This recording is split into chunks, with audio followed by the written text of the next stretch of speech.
Welcome to the A Monday Moment with Dr. Mal podcast, where each week I, Dr. Mal, share life lessons and motivation to kickstart your Monday.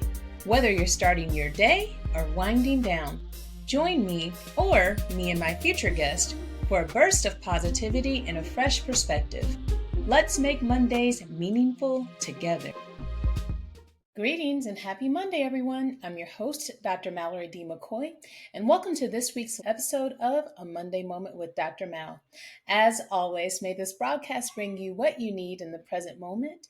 May my light exude positivity and kindness, and may my love be extended to all who could use a little extra. Ashe. Let's seize the moment. Go, go, go, go, shawty. It's my birthday. Happy birthday to me. It's been a while since I've released a solo episode, so I'll take this moment to update you on just how Mallory lives.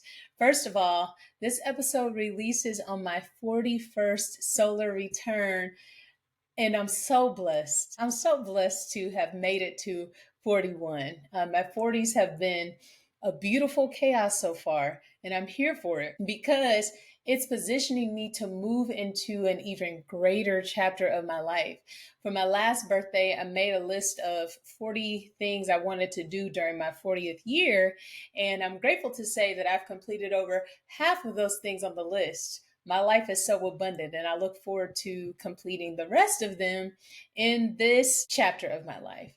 Also, I'm moving and grooving. You may notice that I have to have a different background. I'm currently selling a house I've lived in for the last 9 years. And one thing I've learned in this process is that I will never again needlessly accumulate material things. It feels so heavy to have things. So as I'm moving, I'm reducing the amount of things that I have. And I'm grateful for this shift of consciousness because I am really, really close to experiencing the highest level of freedom I've ever experienced in this life.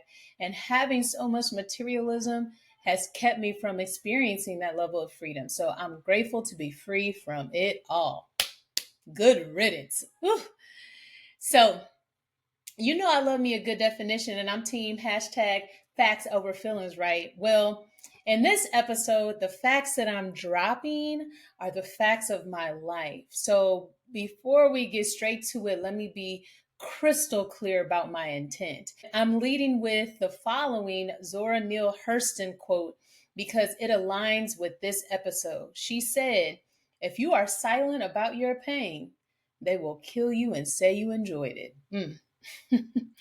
Another wise woman, Natasha Main, said, "Powerful people don't gossip, they govern.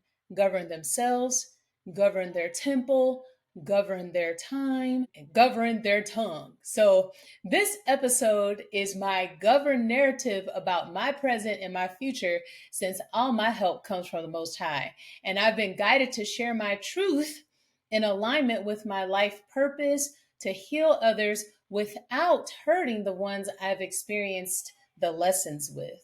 Come on in here with me because this is a heavy episode. I should start by saying last year I did an episode titled Letting Go of Love with Love. It was the last episode of the 1.0 version of A Monday Moment with Dr. Mal before I was discovered and picked up by the Alive Podcast Network. I created 26 episodes of life lessons I learned so far. I was literally speaking to myself. That particular episode, though, was released on my wedding anniversary. And although I was speaking about relationships in a broad sense, I was really speaking about my relationship. My marriage. Even the numerology aligned with what was going on in my life because it was my 26th episode and my wedding anniversary was June 26th. I aligned the numerology on purpose because I've always been about numbers. And at the time, my partner and I had both contemplated releasing our long-term relationship for the second time. And I had contemplated a loving release since that wasn't the case the first time we separated. And furthermore, I had never seen it done in any personal example of relationships or public example of relationships. Hence, why I even released that episode. But now I'm spinning the block on that episode to share how I arrived in a love space despite our transitioning in a let go of love with love situation. So, I will preface by saying that out of respect for my former partner and co parent, I won't directly speak on his experience in the relationship because his experience in the relationship is his own personal experience. It's not fair for me to share his vantage point or what I think his vantage point might be because it'd be inauthentic to do so. And my whole platform is about being authentic. But I can divulge what was understood between the both of us. And it is fair to share my vantage point because it's a part of my life experience. So, at the time of the release of the 1.0 episode, even though I contemplated what a loving ending to a relationship could look like, I hadn't taken any action to move away from my relationship. But we both knew that the relationship we knew was changing. And as people in a long term relationship, it is expected that the relationship will change multiple times over the course of the relationship, but navigating through the changes is often the most difficult part. With no tools in our relationship toolbox and my partner's unwillingness to receive help from the outside, we were left trying to navigate the changes ourselves. 0 out of 10, don't recommend. I don't know that therapy or any other counsel would have helped because, from my vantage point, we were too busy focusing on the outside of us instead of tending to our own soul. And if you know anything about a healthful relationship, healthy relationships with others are built upon the foundation of a healthy relationship with yourself or oneself.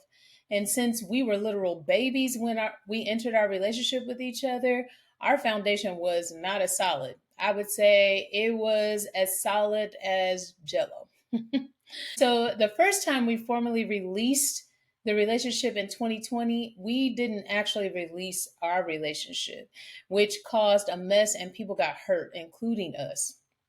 There were so many negative emotions, and there was no love coming from me. In fact, I subconsciously channeled the actions of my parents and family members when my own parents divorced. It's amazing how that happened because I was so young when they got divorced. I relived their divorce for many years after they actually divorced because their divorce was the highlight of my childhood, and everything that happened in my childhood could be connected to that divorce. It's crazy how patterns repeat, and that was the one that repeated in my life. I wish it wouldn't have went down like that, but it did. And in this moment, I can say that it couldn't have happened any other way, but at the time, it was a whole hot mess express. Negative 10 out of 10. Never would I recommend that to anybody. Then we got back together, but we never repaired the problem. We went right back to what was familiar and comfortable, which was dysfunctional and not a healthy relationship dynamic. Sometimes in relationships, we would rather dysfunctionally function because it's comfortable to do so. But we quickly realized that that wasn't going to work for us, and not because we didn't care for each other. It's that you can't do the same thing and expect different results. Healing wasn't happening, and self love was not the foundation. So I felt exactly how I felt before. We're at a roadblock and we can't go any farther. But I didn't know where to begin to dismantle that, especially if you've spent so many years intertwining and putting all these things together. In fact, it was super scary to think about, and fear stifled me from moving. But when spirit comes to shake the table, you can't do anything but go with the flow. Hence, the episode release of Letting Go of Love with Love 1.0 on yet another wedding anniversary gone uncelebrated in June 2024.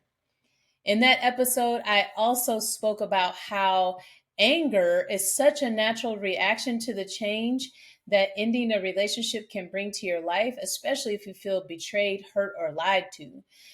In my emotional maturity, though, I've learned that anger is one step of the grieving process. And when you're at the precipice of changing your life in such a drastic way, you grieve. Ask me how I know. Then in that episode, I was challenging that pattern by asking, what if we change the energy to a loving energy?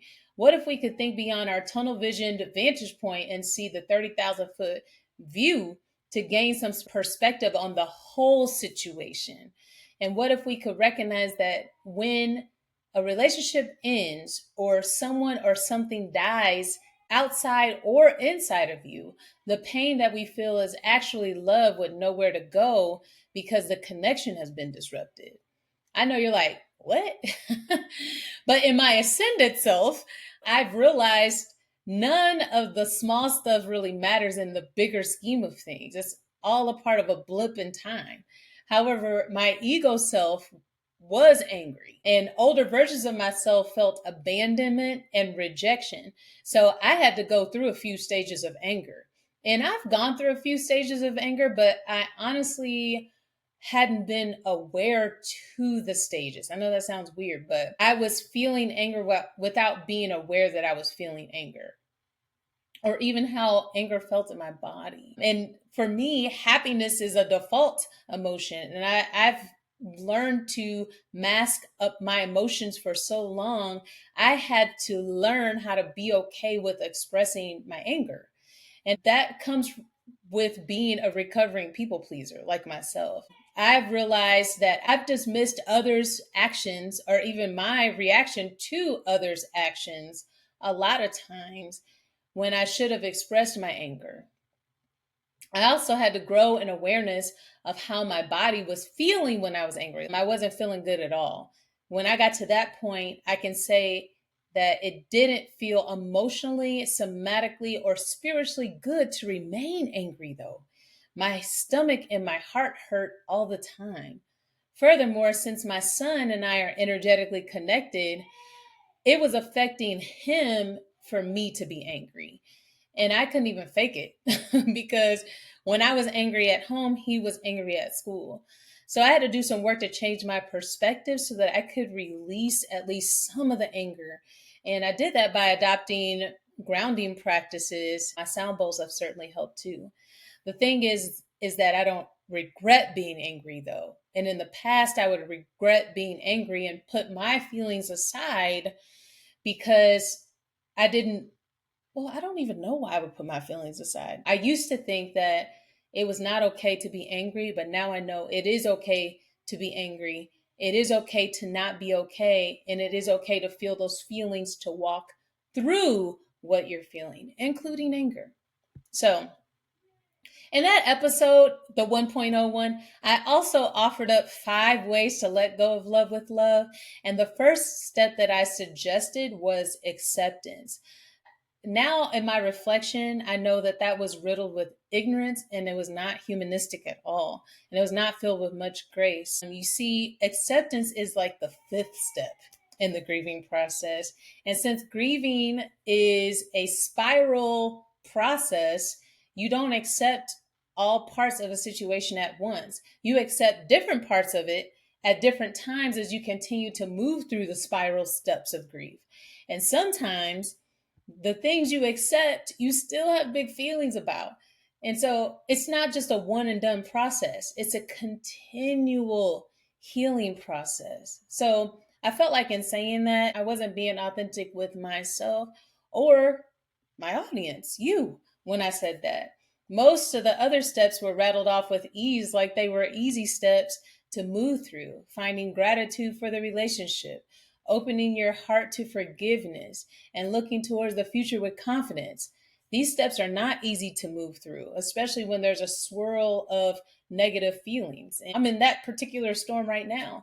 It's embracing the unknown because even though the known, you've known misery or you've known unhappiness or you've known all these things, it's still comfortable and it's more comfortable than the future that you don't know. So And all these things, though, I chose to choose love still. But the love I showed had to start in myself because that's really where love lives anyway.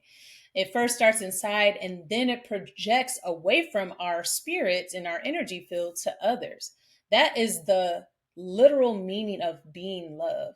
So, from the guidance of spirit, it was reiterated that in order to start the healing process from this situation, I needed to start pouring into myself. So, I chose to start dating myself, especially after being in a long term relationship.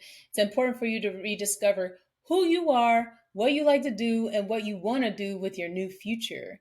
I also learned that I needed to prioritize joy. And by that mere choice, I'd be catapulted into a place of trusting the process and ultimately freedom from whatever binds me. But for a while, I wasn't truly feeling joyful. I was doing things to try to be in a joyful space, but it was hard because I was stuck in this sacred space between suffering and becoming. And I'm still here. It feels like you're in a, what is it? One of those C clamps, and someone's just turning and turning against you, and you feel all this pressure, and it hurts. It literally hurts your body. And while going through this, probably the most heartbreaking part of all of this has been actualizing the fact that I'm no longer a part of a family that I've been a part of for the last 20 years. And in my mind, I thought that I was someone's daughter in law, sister in law, cousin, auntie, niece. I thought I had all of these dynamics, and then you don't. And it's wild that you can go through a major life change like separation and divorce, and because you don't share the same blood, you can cut off titles of endearment towards someone that you claim to love at some point. Regarding separating from love without love, that's unfortunately one of the things that can happen. And it's happened before and it's happening again. And it's sad because it's not even unique to me or my situation, but why are we like this? I guess that's probably my bigger question. I'm calling all of us to the carpet on this one because it doesn't seem fair. On the other hand, I know that there are many instances where it doesn't happen like that. The dad remains the dad, the mom remains the mom, and the family just remains open to love. That's reflective of someone's choice to be love, not show it or give it, just be love. It's also a marker of high emotional intelligence and a collectively healthy family that communicates effectively and is intentional about showing up for all no matter what. So for now, the PSA in this moment is there is no love lost over here. In fact, I'm grateful for the time that we've had as a family. And I mean, as far as I'm concerned, we are still family, especially to my nieces and nephews who love Auntie Mal. If you ever want me to be a part of your life, I'm here for you and I will always, always love you. Even more heartbreaking is that our marriage started because we loved each other. But at the end, that love gets replaced with the weaponization of materialism and people and being treated like you never meant anything. And it makes you feel like shit. Excuse my French, but exactly what it feels like. And it's wild because I've read through these Facebook divorce groups for a number of years, and a lot of stories from women are so similar. The husband and wife get together when they didn't have any materialism between them.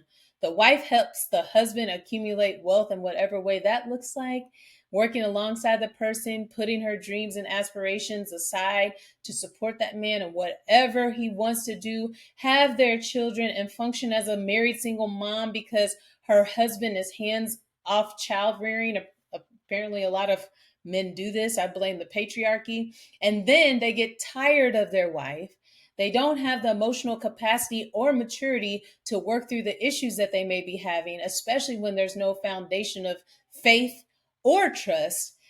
and the relationship simply does not work out for any reason, it doesn't work out, then the man starts weaponizing materialism and disposing of his wife, saying he's the breadwinner and has made all the money over the years, so he shouldn't have to pay for anything. And I know that this happens in the opposite way, but I'm confused as to why it even happens at all.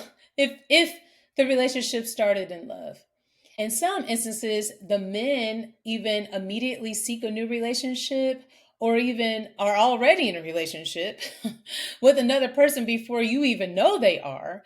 This is happening at such a high percentage, and it doesn't matter the demographic or socioeconomic status. Again, why are we like this?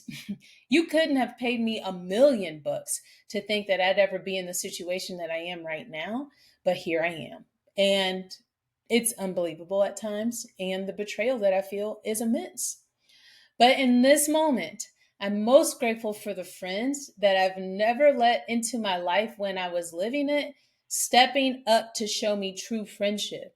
They have shown up for me in ways in my darkest time than I actually ever allowed them to, because I'm prideful and I don't really ask for help.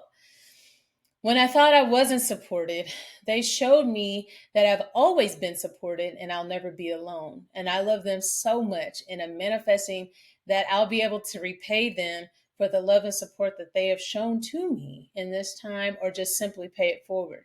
So, shout out to my first friend in life and practical womb mate, Nicole, my Leo sister, and my longtime friends, Ophelia and Stephanie, my business partner, Aisha, and my other friends who aligned spiritually with me, literally walked into my life and changed it. Sherelle, I'm talking about you. Walked or talked, met up with me for lunch, shared my businesses and social media, supported my businesses with their currency, cried with me, laughed with me, loved on me, came to support me on their personal mom time and prays for me. Allegra, I'm talking about you. I love you. And let me love on them. So thank you, thank you, thank you. And on that note, for the women who are looking to be in a relationship with someone else, this is a public service announcement for you and me, because I'm also back in the dating game. Make sure you thoroughly vet these men. Like, you have to be Inspector Gadget with all of them. The aforementioned type of men leaving relationships are not rooted in clarity or honesty and will hurt you. Do you hear me? Unfortunately, you'll become a casualty of a love war, especially if they're leaving a long term relationship because they haven't spent enough time with themselves. They will love bomb you, have performative sex, and you will fall for them. And then you will get hurt when they return to their comfortable space, back into the arms of the one that he told you he was so hurt by.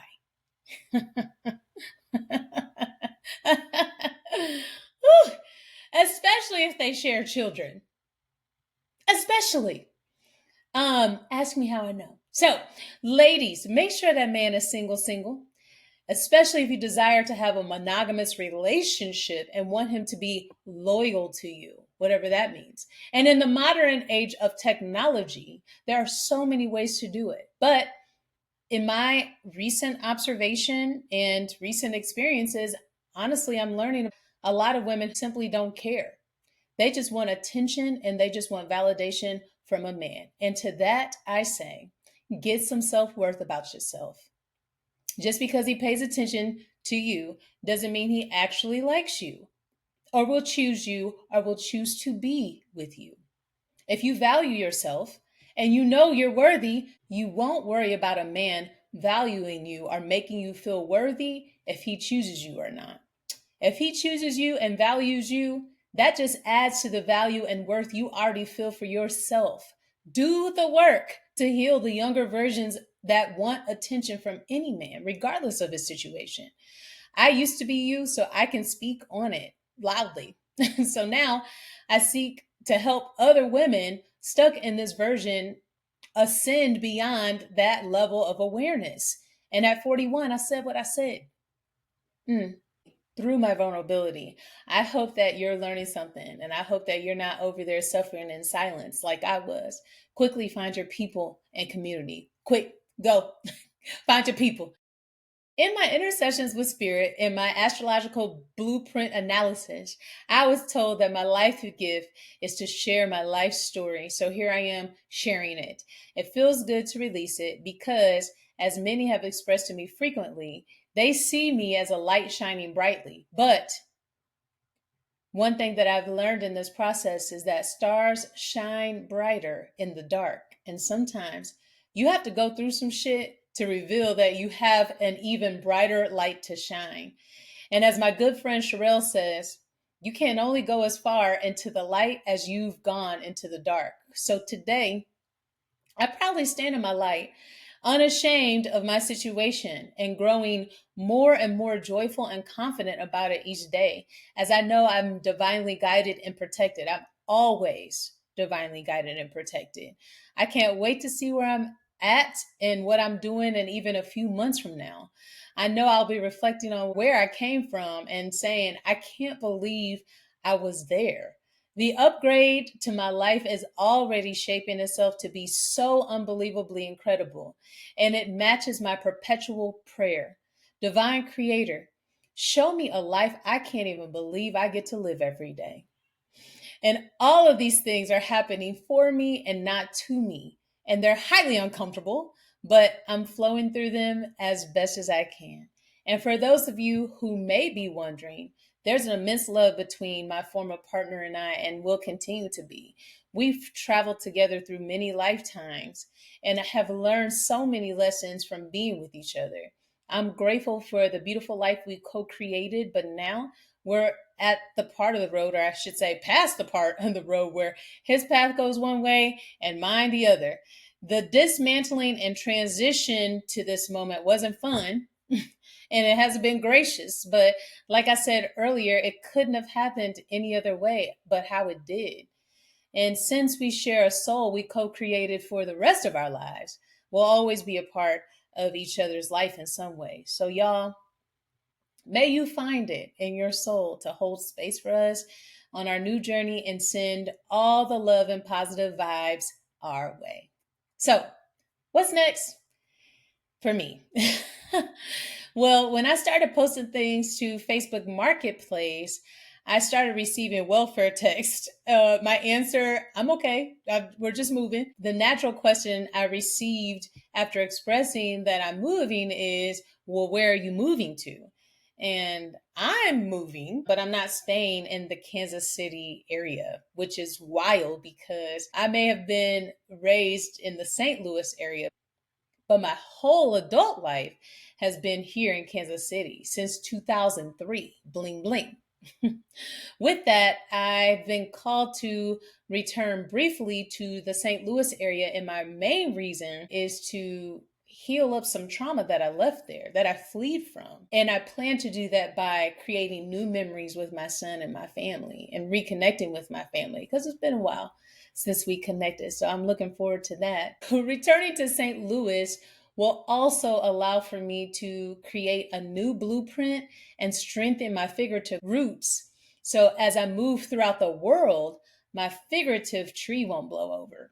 The tree is me. I said I'd never move back to STL, but I'm realizing that every time I say I will never do something, I end up doing it anyway. So I'm grateful that life has afforded the opportunity and the many lessons that I've received along the way. Before it gets cold, though, I'm transitioning to somewhere hot. If you ask me personally, I'll let you know where I'm going. I'm incredibly excited to say that I get to travel. I get to live out my dreams. I get to be free. I get to be like a butterfly. I'm so excited for this moment. And so, as I prepare for that, my upcoming solo episodes will be about my transition and my experience as I prepare to move around the country or even move out of the country. And so, I'm excited about that.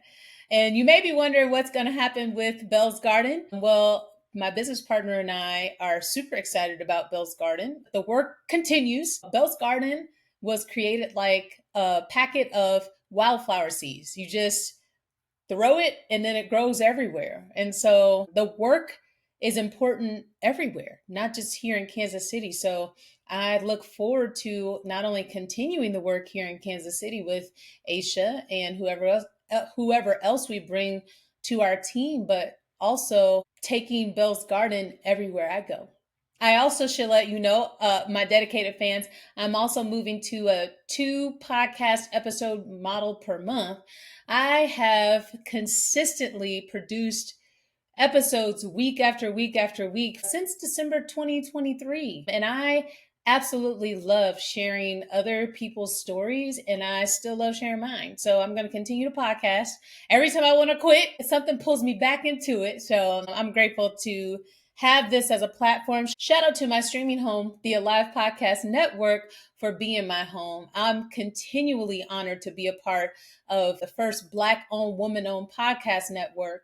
And I'm extremely excited and proud and all the other emotions. I'm tooting my own horn.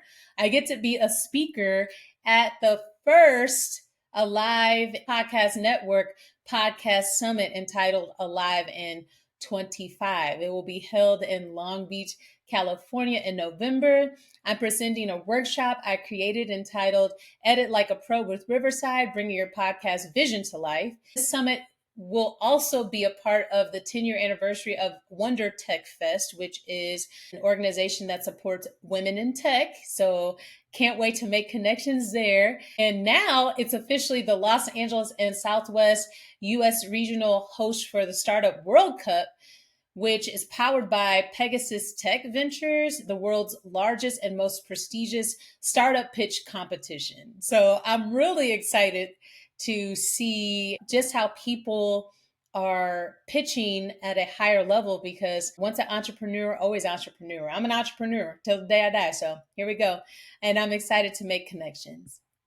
Well, that's all for me this week. I'm forever honored that you tune in. Thank you for hearing my heart. And I hope that my life lessons help your soul in some way. I have 2 shows lined up for August, but I don't know what they'll be yet. So catch me on the flip side. Next week, I know I'm taking a break. So you can catch me out here in these streets with my sound bowls. I'm going Black Girl camping the first weekend of August. I cannot wait. And yeah, I got some other stuff lined up for August. Check out my website, whenmallorylives.com, to get details about Sacred Sound Sundays, to purchase merch and my notebooks and my planners, and to book a reading with me. Oh yeah. if you need some guidance in this space, you're feeling lost, let me help you. Astrology can help you with that. I would love to read for you. Read your astrology, or even if you just need a quick tarot oracle card reading. All of those services are on my website as of right now. So I'll catch you the next episode. You don't want to miss it. Until then, love and peace to all of you. Have the best week. Thank you for tuning in for a Monday Moment with Dr. Mal, now proudly a part of the Alive Podcast Network. You can find this show on the Live Podcast Network website and app, and you can find this podcast streaming across your favorite podcast streaming platforms. If you love to have the visual, you can tune into my YouTube channel, When Mallory Lives, to see this show and catch up on all my shows from the beginning.